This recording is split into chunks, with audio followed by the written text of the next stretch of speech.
హల్లెలూయా స్తోత్రం.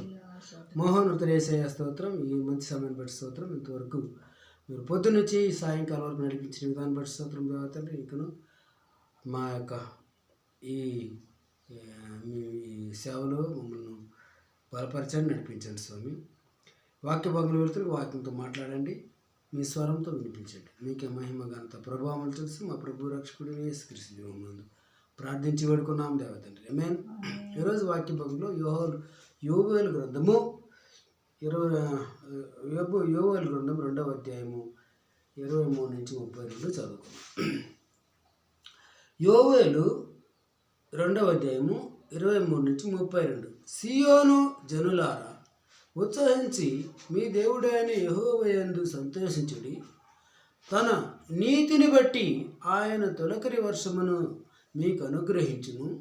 వాన కురిపించి పూర్వకాలమందు వలె తొలకరి వర్షమును కడవరి వర్షమును మీకు అనుగ్రహించును. తొలకరి వర్షమును కడవరి వర్షమును మీకు అనుగ్రహించును. కొట్టు ధాన్యములతో నిండును.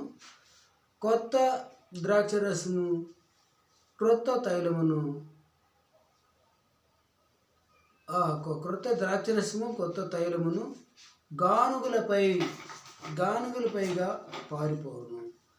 మీరు కడుపారా తిని తృప్తి పొంది మీ కొరకు వింత కార్యములను జరిగించి మీ దేవుడైన యెహోవా నామమును స్తుతించినట్లు నేను పంపిన మిడతలను, గొంగిలి పురుగులను, పసరు పురుగులను, చీడ పురుగులను అను నా మహాసైన్యము తినివేసిన సంవత్సరముల పంటను మీకు మరలా ఎత్తును. హల్లెలూయా. 26వ వచనము. నా జనులు ఇక ఎన్నటికి నీ సిగ్గునందురు. 27. అప్పుడు ఇశ్రాయేలీయుల మధ్య ఉన్నవాడును నేనే అనియు, నేనే మీ దేవుడైన యెహోవా అనియు, నేను తప్ప వేరొక దేవుడు లేడనియు మీరు తెలుసుకొందురు. నా జనులు ఇక ఎన్నడూ సిగ్గునందక ఇందురు. హల్లెలూయా. తరువాత నేను సర్వజనుల మీద ఆత్మను కుమ్మరింతును. మీ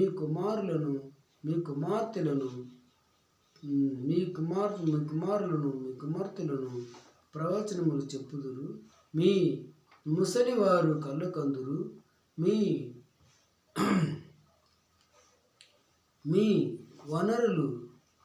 వనులు దర్శనము చూచుదురు. మీ మనములు దర్శనములు చూచుదురు. 29. ఆ దినములలో నేను పనివారి మీదను పనికత్తెల వారి మీదను నా ఆత్మను కుమ్మరింతును. 30. మరియు ఆకాశమందును భూమి అందును మహత్కార్యములను అనగా రక్తమును, అగ్నిని, ధూమస్తంభములను కనపరిచెదను. 31. యెహోవా యొక్క భయంకరమైన ఆ దినమును రాకముందు సూర్యుడు తేజోహీనుడగును, చంద్రుడు రక్త వర్ణమగును. 32. యెహోవా సెలవిచ్చినది ఏమనగా, యెహోవా సెలవిచ్చినట్టు సియోను కొండ మీదను యెరూషలేములోను తప్పించుకొనిన వారందరూ శేషించిన వారిలో యెహోవా పిలుచువారు కనబడుదురు. ఆ దినమున యెహోవా నామమును బట్టి ఆయనకు ప్రార్థన చేయు వారందరూ రక్షింపబడుదురు. హల్లెలూయా. ఇది యెహోవా దేవుడు సియోను జనులకు ఉత్సహించి చెబుతున్న మాట.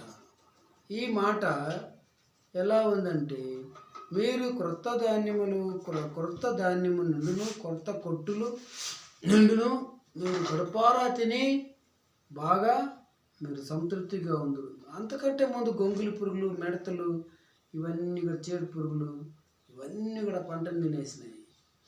ఆ పంటను తిన్నప్పుడు మనకు పంట అందదు. కాబట్టి ఇంక మీదట అలాంటి తినేసేటువంటి పురుగులు సైన్యము రాదు. మీరు సంతృప్తిగా తిని తృప్తి నందుదురు అని చెప్తూ ఆయన ఏమంటున్నాడు, సియోను కొండ మీదను యెరూషలేములోను తప్పించుకున్న వారందరూ శేషించిన వారిలో యెహోవా పిలిచేవారు కనబడుదురు. ఆ దినమున యెహోవా నామమును బట్టి ప్రార్థన చేయవారందరూ రక్షింపబడుదురు. రెండవ వాక్యం చూస్తున్నాం.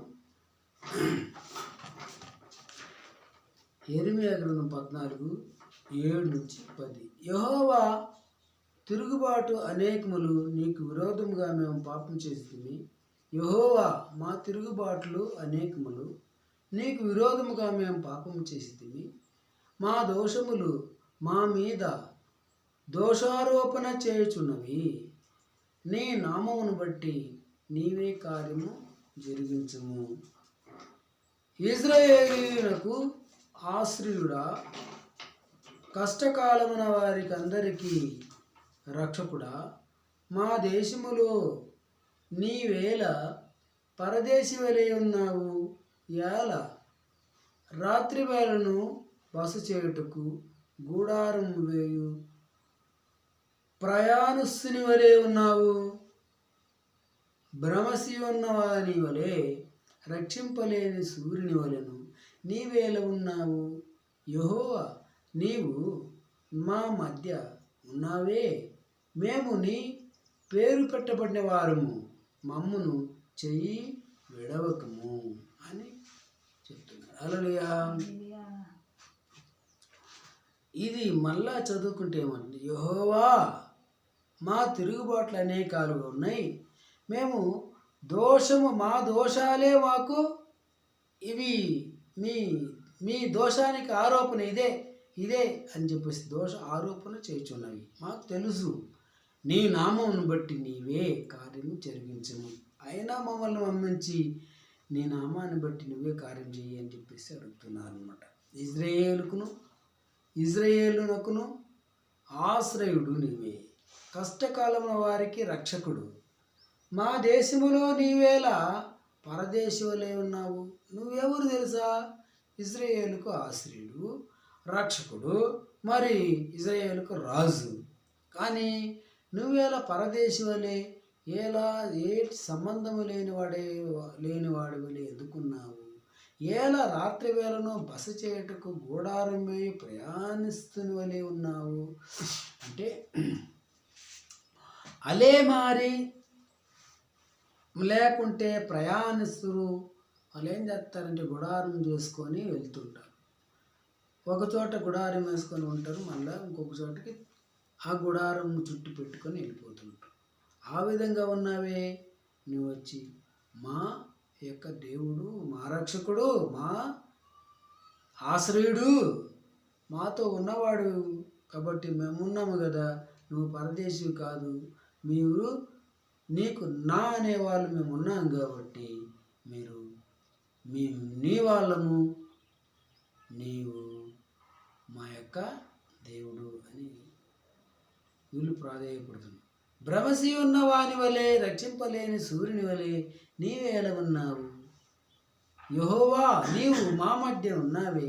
మేము నీ పేరు పెట్టబడిన వారు మేము కాబట్టి మమ్మల్ని చెయ్యి విడవకము, మమ్మల్ని చెయ్యి విడవద్దు అని అంటున్నారు. హల్లెలూయా. 19-20 చూస్తే, యెహోవా తన జనులతో ఈ మాట సెలవిచ్చుచున్నాడు.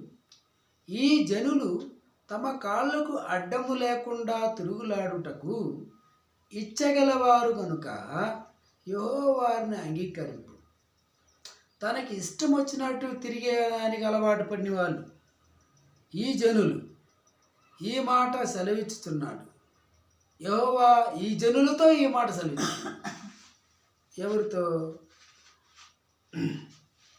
ఈ జనులకు తమ కాళ్ళకు అడ్డము లేకుండా తిరుగులాట ఇచ్చగలవారు.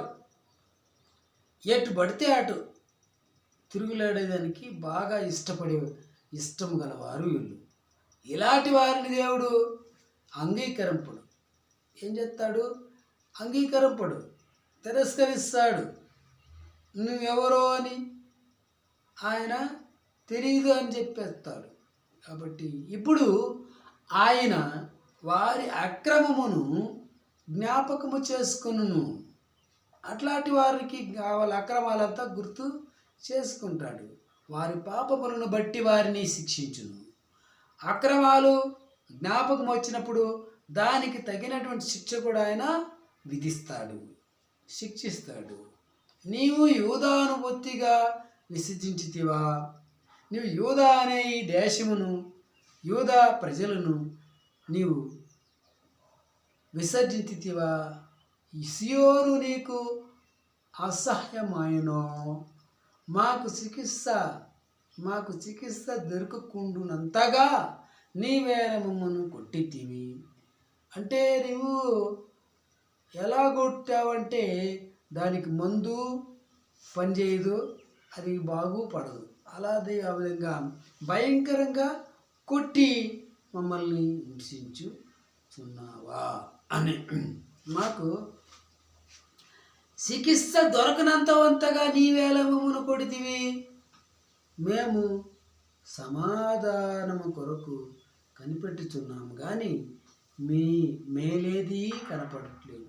చికిత్సగలు కాలం కొరకు కనిపెట్టుచున్నాము కానీ భీతి కలిగి ఉన్నది, భయం మేలేదో కలగదు అది. మరియు ధైర్యముగా ఉండాము అంటే ఇది లేదు, భయము. యెహోవా మీ మార్గమును మా పితరుల దోషమును మేము ఒప్పుకొంచున్నాము. యెహోవా మేము మా దుర్మార్గతను మా పితరుల దోషమును మేము ఒప్పుకొనుచున్నాము. మేము మంచివాళ్ళు కాదు, మేము దుర్మార్గులమే ఒప్పుకొనుచున్నాము. మా పితరుల వారు మంచివారు కాదు, వారు పాపులే. వారి పాపాలు మా పైన మోపబడి ఉన్నవి, అది కూడా ఒప్పుకొనుచున్నాము. నీకు విరోధముగా పాపము చేసి ఉన్నాము తండ్రి అని బతిమాలుతున్నాడు. హల్లెలూయా. 2 తిమోతి 4వ అధ్యాయము 6 నుండి చదువుకుందాం. 4వ అధ్యాయం 6 నుండి చదువుకుందాం. నేనిప్పుడే పానార్పణముగా పోయబడుచున్నాను, నేను వెడలిపోవు కాలము సమీపమై ఉన్నది. మంచి పోరాటం పోరాడి తిని, నా పరుగు కడముట్టించి తిని, విశ్వాసమును కాపాడుకొంటిని అని పౌలు మాట్లాడుతున్నాడు. ఏమంటున్నాడంటే నేను ఇప్పుడే పానార్పణముగా పోయబడుతున్నాను, నేను వెడలిపోవు కాలము సమీపము అయి ఉన్నది. నేను భూమి మీద ఎంతకాలం ఉంటానో తెలియదు. నేను ఎప్పుడు నువ్వు పిలుస్తావో అప్పుడు నేను తయారుగా ఉన్నాను నీ దగ్గరికి వచ్చేసేది అని పౌలు మాట్లాడుతున్నాడు. మంచి పోరాటం పోరాడి తిని, ఉన్నంత వరకు జీవించిన కాలం అంతా నేను మంచి పోరాటం పోరాడి తిని, నేను పరుగు కడముట్టించి తిని, విశ్వాసమును కాపాడుకుంటుని. ఇక మీదట నా కొరకు నీతి కిరీటం ఉంచబడుచున్నది. కాబట్టి నాకు నీతి కిరీటము కూడా దొరుకుతుందని నేను నమ్ముచూ ఉన్నాను.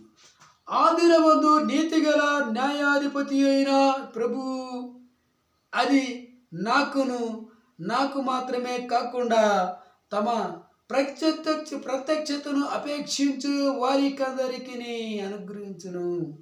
ఆ కిరీటము, నీతి కిరీటము నాకొక్కడికే కాకుండా నీ నీతిని అనుసరించి నీ మార్గంలో నడుచుకున్న ప్రతి ఒక్కరికి దొరకాలి ప్రభువా అని పేర్కొంటున్నాడు. హల్లెలూయా. నేను మొదట సమాధానం చెప్పినప్పుడు ఎవడును నా పక్షముగా నిలవలేదు. మొదటగా వచ్చినప్పుడు మొదట సమాధానం చెప్పినప్పుడు ఎవడు నా పక్షాన్ని లేదు, అందరూ నన్ను విడిచిపోయి అది వారికి నేరముగా ఎంచబడకుండుగాక. నన్ను విడిచిపోయినప్పటికీ వారికి అది అపరాధముగాను అది నేరముగాను ఎంచబడకుండా వారిని కూడా రక్షించు అని వేరే వాళ్ళు ఎవరైతే పౌలుని నిరాకరించి పౌలుని విరోధించి ఆయనని విడిచిపోయిన వారి కోసం కూడా ప్రార్థన చేస్తుంది. హల్లెలూయా. అయితే నా ద్వారా సువార్త పూర్ణముగా ప్రకటింపబడు నిమిత్తమును అన్ని జనులందరూ దానిని వీరు నిమిత్తమును ప్రభు నా పక్షమును నిలిచి ఉండి నన్ను బలపరచును గనుక నేను సింహపు నోట నుండి తప్పించబడుతుంది. అయితే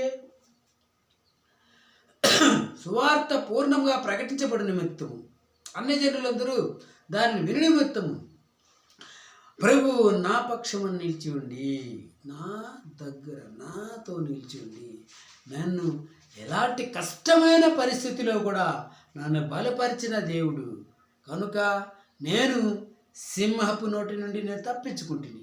ఎందుకంటే ఆయన నాతో ఉన్నాడు కాబట్టి ఆ సింహాల నుండి కూడా తప్పించబడి ఉన్నాను. 18 ప్రభు ప్రతి దుష్కార్యము నుండి నన్ను తప్పించి తన పరలోక రాజ్యమునకు చేరినట్లు నన్ను రక్షించును. యుగ యుగములు ఆయనకు మహిమ కలుగునుగాక. ఆమేన్. ప్రభు ప్రతి దుష్కార్యము నుండి నన్ను తప్పించి తన పరలోక రాజ్యమునకు చేరినట్లు నన్ను రక్షించును అని నమ్మకంతో మాట్లాడుతున్నాడు పౌలు. యుగ యుగాలకు ఆయనకు మహిమ కలుగునుగాక. ఆమేన్ అని అంటున్నాడు. హల్లెలూయా. ఇది పౌలు పలుకుతున్నటువంటి సాక్ష్యం. ఆయన ఎలాంటి పరిస్థితుల్లో ఉన్నప్పటికీ మంచి పోరాటం పోరాడి తిని పరుగు పరిగెడి తిని తుద ముట్టించి తిని విశ్వాసమును కూడా కాపాడుకుంటుని అదంతా నీకే మహిమ. అన్ని చోట్లను నన్ను చక్కగా నడిపించి కట్టి నన్ను బలపరిచి నన్ను ఏమాత్రం నడిపించడానికి ముఖ్యమైనటువంటి కారణం ఎవరంటే దేవా నీవే. హల్లెలూయా. ఇప్పుడు వచ్చి లోక సువార్త 18వ అధ్యాయము 9 నుంచి 14 చూస్తాం. చివరిగా లోక 18 9 నుంచి 14. 9వ వచనం. తామే నీతిమంతులమని తమ్ము నమ్ముకొని ఇతరులను తృణీకరించి కొందరితో ఆయన ఈ ఉపమానం చెప్పాను. హల్లెలూయా. తామే నీతిమంతులని తమ్ము నమ్ముకుని ఇతరులను తృణీకరించి కొందరితో ఆయన ఈ ఉపమానం చెప్పాను. ప్రార్థన చేయుటకై 2 మనుషులు దేవాలయమునకు వెళ్ళిరి. వారిలో ఒకడు పరిసయ్యుడును మరొకడు సుంకరి. పరిసయ్యుడు నిలబడి, దేవా, నేను చోరును, నేను దొంగని, అన్యాయస్తులను వ్యభిచారులైన ఇతరుల మనుషుల వలెనే కాకుండా పరిసయ్యుడు అంటున్నాడు, నేను దొంగల వలెను, అన్యాయస్తుల వలెను, వ్యభిచారుల వలెను, ఇతర మనుషుల వలనైనను కాకుండా ఈ సుంకరి వలనైనను ఉండనందుకు నీకు కృతజ్ఞతాస్తులు చెల్లించుచున్నాను. ఏమంటున్నాడు? కృతజ్ఞతలు ఎందుకు తెలుస్తున్నానంటే నేను దొంగల వలన కాకుండా, అన్యాయస్తుల వలె కాకుండా, వ్యభిచారం చేసే వారి వలె కాకుండా, ఈ చివరికి నాతో నిలబడి ఉన్నాడే సుంకరి, ఆ సుంకరి వలె నేను ఉండకుండా నీకు కృతజ్ఞతాస్తులు చెల్లించుచున్నాను. ఉండినందుకు కృతజ్ఞతాస్తులు చెల్లించుచున్నాను. నేను 12వ వచనంలో, వారమునకు 2 వారులు ఉపవాసము చేయుచు నా సంపాద అంతటిలో 10వ వంతు చెల్లించుచు తనలో తాను ప్రవర్తించుచుండెను. ఓకే, ఇచ్చినాను, నేను 10వ వంతు ఇచ్చినాను, ఉపవాసం ఉండినాను, మరియు ఇవన్నీ కూడా చేస్తున్నా అని తన గురించి తాను గొప్పగా చెప్తున్నాడు. అయితే ఆ సుంకరి దూరముగా నిలబడి ఆకాశం వైపు కన్నులెత్తి ఆకాశం వైపు పైకి కన్నులెత్తుటకైనా ధైర్యం చాలక రొమ్ము కొట్టుకొనుచు, దేవా, పాపినైన నన్ను రక్షించుము, కరుణించుము అని పలికెను. హల్లెలూయా. అతని కంటే ఇతడు నీతిమంతుడిగా తీర్చబడి తన ఇంటికి వెళ్ళమని మీతో చెప్పుచున్నాను. తన్ను తాను హెచ్చించుకున్నవాడు తగ్గించబడుననియో, తన్ను తాను తగ్గించుకున్నవాడు హెచ్చింపబడుననియో అని చెప్పాను. హల్లెలూయా. కాబట్టి నీతి అనేది మనం చెప్పటం వలన తెలియదు దేవుడికి. హల్లెలూయా. ఆయన వచ్చి సర్వము ఎరిగినవాడు, చూచేవాడు, మరియు మర్మములను ఆయన గ్రహించేవాడు. ఆయనకు తెలియదా? కాబట్టి హృదయమును తెరచి, ఆ పరిసయ్యుని హృదయమును తెరచి చూచిన దేవుడు ఈ యొక్క సుంకరి హృదయమును తెరచి చూసినప్పుడు పరిసయ్యుని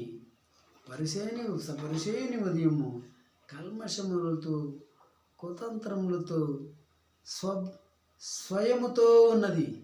కానీ సుంకరి హృదయము దీనతతోనూ సమర్పణతోనూ మరియు ప్రాధేయపడు క్షమించమని, రక్షించమని వేడుకునే హృదయముగా గ్రహించి ఆ సుంకరిని ఆయన అనుమతించెను. మరియు పరిసయ్యుని ఏం చేశాడు? ఆయన తిరస్కరించను. హల్లెలూయా. కాబట్టి సమాధానముతో వెళ్ళుమని ఎవరితో చెప్పానో? సుంకరితో. అతని కంటే ఇది నీతిమంతుడిగా తీర్చబడి, ఆ పరిసయ్యుని కంటే సుంకరి నీతిమంతుడిగా తీర్చబడి తన ఇంటికి వెళ్ళునని సమాధానంతో తన ఇంటికి వెళ్ళునని మీతో నిశ్చయంగా చెబుతున్నాను. తన్ను తాను హెచ్చించుకున్నవాడు తగ్గింపబడుననియో, తను తాను తగ్గించుకున్నవాడు హెచ్చింపబడిననియో మీతో నేను నిశ్చయంగా చెబుతాను. హల్లెలూయా. లేచి నిలబడదాం. అవును తండ్రి, మమ్మల్ని మేము తగ్గించుకునే నిమిత్తము మాకు జ్ఞానము మరియు విశ్వాసమును మరియు మాకు హృదయమును తగ్గించుకుని స్వభావము కలిగి హృదయమును మాకు గ్రహించండి.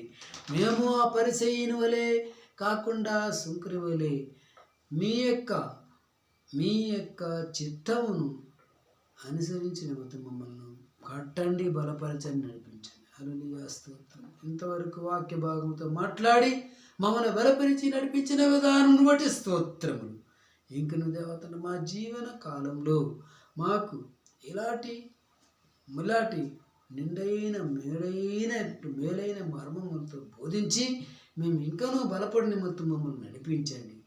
మీకే మహిమ, ఘనత, ప్రభావములు చేస్తూ మా ప్రభు రక్షకుని యేసుక్రీస్తు దివ్యనామమునందు విశేషమైన ప్రార్థనను ఈ యొక్క చర్చిలో ఉన్నటువంటి విశ్వాసులను, పరలోకము నుండి దిగి వచ్చినటువంటి దేవదూతలను మరియు దేవతండ్రి ఇంకనూ రాలేక అనేక మంది చర్చికి వచ్చి మరియు నిలిచిపోయినటువంటి వారిని కూడా జ్ఞాపకం చేయాలి. వారు కూడా తిరిగి వచ్చిన నిమిత్తము విశ్వాసములో కట్టబడి పరలోకమునకు ఎత్తబడిన నిమిత్తం వారి కోసం ప్రార్థన చేస్తాం. మీకే మహిమ, ఘనత, ప్రభావములు తెలుసు.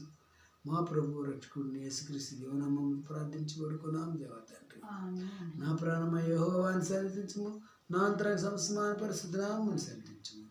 నా ప్రాణమై యెహోవాను సన్నిధించుము. ఆయన చేసిన మేలను దేన్ని మరపు. తండ్రి యొక్క ప్రేమయు, కుమారుని కృపయు, పరిశుద్ధాత్మ యొక్క అన్యోన్య సహవాసము ఇప్పటికి సదాకాలం పరిశుద్ధులందరితో చిరస్థాయిగా యేసుక్రీస్తు యొక్క రెండవ రాకడ వరకు చిరస్థాయిగా నిలిచిండును గాక. ఆమేన్. వందనాలు.